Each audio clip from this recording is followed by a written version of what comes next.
berpikir positif saja. Ini tidak mengarah ke partai, tapi tindak pidana dugaan tindak pidana korupsi yang nanti bisa dinilai secara terbuka di pengadilan.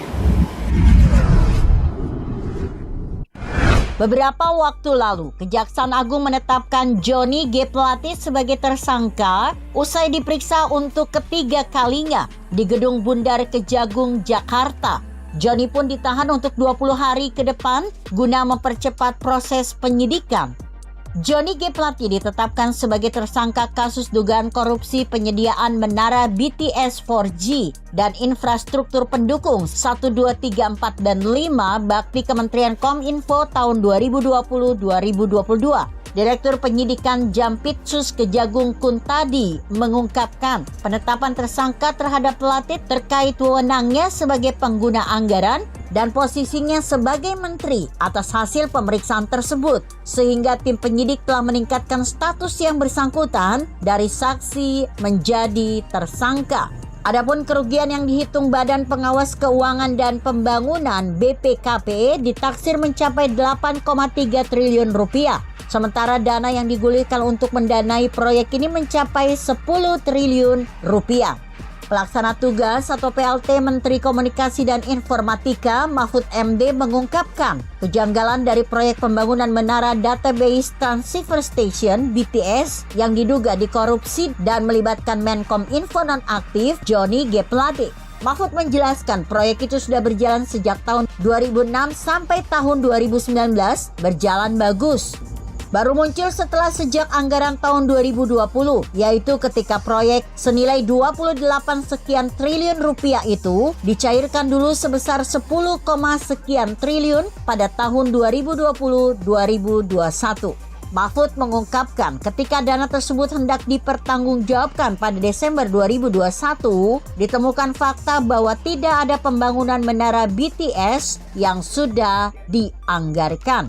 Pihak yang mengerjakan proyek itu pun meminta perpanjangan waktu untuk membangun BTS hingga Maret 2022 dengan alasan pandemi COVID-19. Padahal kata Mahfud, uangnya sudah keluar tahun 2020-2021.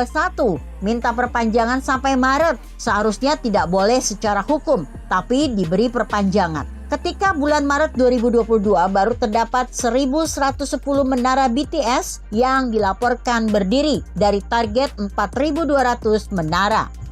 Bahkan setelah diperiksa lewat satelit, menara yang benar-benar berdiri hanya berjumlah 958 unit.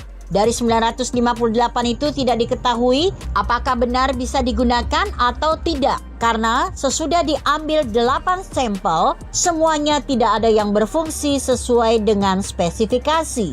Dengan asumsi perhitungan konservatif, biaya yang dikeluarkan untuk membangun 958 menara BTS itu hanya sekitar 2,1 triliun rupiah dari anggaran total yang mencapai 10 triliun rupiah.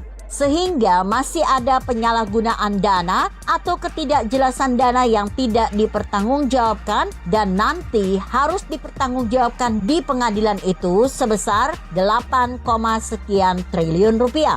Berdasarkan temuan itu, Kejaksaan Agung menyelidiki dugaan korupsi hingga akhirnya menetapkan Johnny G. Plate sebagai salah satu tersangka dalam kasus ini. Akan tetapi, Mahfud enggan menjawab ketika ditanya soal peran Plate dalam pusaran korupsi ini. Ia meminta masyarakat untuk menunggu proses hukum dan menantikan jawabannya di tahap persidangan yang akan datang.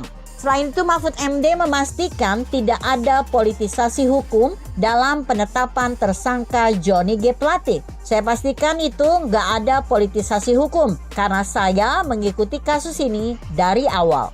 Dia meminta masyarakat melihat penanganan perkara dugaan korupsi Plate ini dengan positif dan murni proses hukum. Ia mengaku telah menanyakan langsung kepada pihak Kejaksaan Agung bahwa tidak terdapat unsur politis dalam menetapkan tersangka Plate.